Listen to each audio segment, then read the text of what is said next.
আজকে তোমাদের সাথে শেয়ার করব দারুণ একটা রেসিপি। সেটা হলো সেপা ও কাঁকরোলের পাতা দিয়ে। তো তোমরা পুলি বা যেই নামেই তোমরা এটা বলো। তো এটা বানানো খুব সহজ, খেতেও কিন্তু অসম্ভব মজার। গরম ভাতের সাথে থাকলে এটা অন্য কিছুর প্রয়োজন পড়বে না। তো এটা দিয়ে তোমরা পেট ভরে ভাত খেয়ে নিতে পারবে। তো এতটাই সহজ এটা বানানো। তো এটা বানানোর জন্য এখানে আমি কিছু কাঁকরোলের পাতা নিয়ে নিছি। তো কচি পাতাটাই নিবে। তো এখন এগুলোকে ভালোভাবে ধুয়ে নিব। তো তোমাদের কাছে অনুরোধ রইল আমার ভিডিওটা প্রথম থেকে শেষ পর্যন্ত দেখবে। আশা করি ভালো লাগবে। ভালো লাগলে অবশ্যই লাইক কমেন্ট শেয়ার করতে ভুলবে না। আর যারা আমার নতুন ভিডিও দেখছো তাদেরকে অনুরোধ রইল আমার চ্যানেলটা অবশ্যই সাবস্ক্রাইব করে পাশে থাকবে। তো এটা একবার বানিয়ে খেলে তোমরা এটা বারবার বানিয়ে খাবে। তো এতটা মজার হয়। তো দেখো এখানে আমি সবগুলো পাতা এভাবে ধুয়ে নিব। তো ধোয়া হয়ে গিয়েছে আমার পাতাগুলো। তো এখন আমি নিয়ে নিব। দেখো আমি এখানে কিছু চেপা নিয়ে নিছি। তো এখন ভালোভাবে জল দিয়ে 4-5 বার পানি দিয়ে এটাকে ধুয়ে নিব খুব ভালোভাবে। তো দেখো আর নিয়ে নিছি কিছু রসুনের কোয়া, আর নিয়ে নিছি একটা কাঁচা লঙ্কা, নিয়ে নিছি পেঁয়াজ কুচি। তো এখন এগুলোকে আমি ভালোভাবে থেতো করে নিব। অবশ্যই তোমরা রসুন পেঁয়াজ বেশি করে দিবে।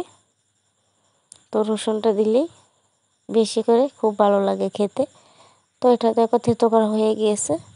তাকে এখন আমি একটা বাটিতে এটাকে নামিয়ে নিব। তো নামিয়ে আমি এর মধ্যে এই ধুয়ে রাখা চেপাগুলো দিয়ে দিব একসাথে। আর দিয়ে দিব সবগুলো মশলা দিয়ে দিব। তো বেশি মশলা তোমরা এটাতে ইউজ করবে না, তাহলে খেতে ভালো লাগবে না। তো দিয়ে দিছি অল্প লবণ, দিয়ে দিব লঙ্কার গুঁড়ো। লঙ্কার গুঁড়োটা অবশ্যই বেশি করে দিবে অল্প। আর দিয়ে দেবো হলুদ গুঁড়ো, আর দিয়ে দেবো অল্প পরিমাণও জিরা গুঁড়ো। আর কিছু দিবে না। তো এটাকে এখন আমি ভালোভাবে একটা পুর তৈরি করে নিব। তো আগে থেকে আমি কড়াটা বসিয়ে দিয়েছি, তেল দিয়ে দিছি। তো এখন আমি ঢেলে দেবো এগুলোকে। দিয়ে আমি অল্প জল দিয়ে এটাকে ভালোভাবে কষিয়ে আমি একটা পুর তৈরি করে নেব। তো তোমরা কম সময়ের মধ্যে এটা বানিয়ে নিতে পারবে। তো দেখো আমি প্রায় আমার পুরটা রেডি হয়ে আসছে। তো এখন পুরটা তৈরি করে নিয়েছি। তো এখন এটাকে ভালোভাবে বাটিতে নামিয়ে ঠান্ডা করে নেব। তো এখন কাঁকরোলের পাতাগুলো আমি তো একটা থালি নিয়ে নিয়েছি। তো দেখো পুরটা ভালোভাবে ঠান্ডা হয়ে গিয়েছে। তো তোমরা এটা এভাবে বাদ দিয়ে খেয়ে নিতে পারবে। এটা খেতে অসম্ভব মজা। তো এখন আমি দেখো দুটো করে আমি কাঁকরোলের পাতা দিয়ে দেবো, আর মাঝখানে অল্প পুর দিয়ে দিব। তো দিয়ে এভাবে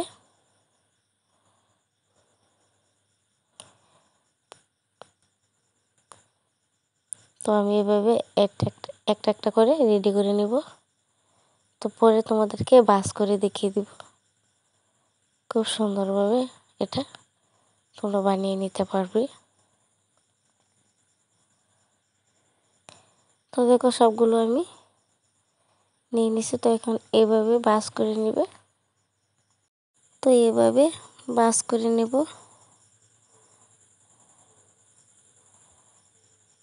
তো একটা আমার রেডি হয়ে গিয়েছে। তো এখন তোমাদেরকে আরেকটা আমি বাস করে দেখিয়ে দেব। তো এভাবে দুই সাইড দিয়ে এভাবে এটাকে ভালোভাবে মুড়ে তো এভাবে তোমরা বাস করে নেবে। সবগুলো বাস করে তৈরি করা হয়ে গেছে আমার। তো এখন এগুলোকে ভাজার জন্য চলে যাব। আগে থেকে প্যান বসিয়ে দিয়েছি, তেল দিয়ে দিয়েছি। তো এখানে একটা একটা বাস আমি তো একটা একটা পুলিশ শেপ আমি বসিয়ে দেব। তো সবগুলো দেওয়া আমার হয়ে গিয়েছে। তো এখন কিছুক্ষণ অল্প কম আছে, তোমরা এটাকে ভালোভাবে জাল করে নেবে। বেশি গ্যাসের ফ্লেমটা কমিয়ে দিবে, তাহলে পুড়ে যাবে। তো এইভাবে সুন্দরভাবে আমি মাঝখানে অনেক তেল দিয়ে দিছি, তো যতটুকু প্রয়োজন সেই অনুযায়ী তেলটা দিয়ে দিবে। তো এখন প্রায় হয়েই গিয়েছে, আর অল্প আমি এটাকে ভালোভাবে ভেজে নিব। ভেজে আমি তোমাদেরকে পরিবেশন করে দেখিয়ে দেব। তো এটাকে নামিয়ে নিব। তো দেখো একটা প্লেটে আমি পরিবেশন করে নিব। তো দেখতে যেমন, খেতেও কিন্তু অসম্ভব মজা। তো রেডি হয়ে গেছে গরম ভাতের সাথে, এটা খাওয়ার জন্য রেডি। তো একবার হলো বাসায় বানিয়ে দেখবে, সুস্থ থাকবে, ভালো থাকবে। পরবর্তী ভিডিওর জন্য অপেক্ষা করবে। আল্লাহ হাফিজ।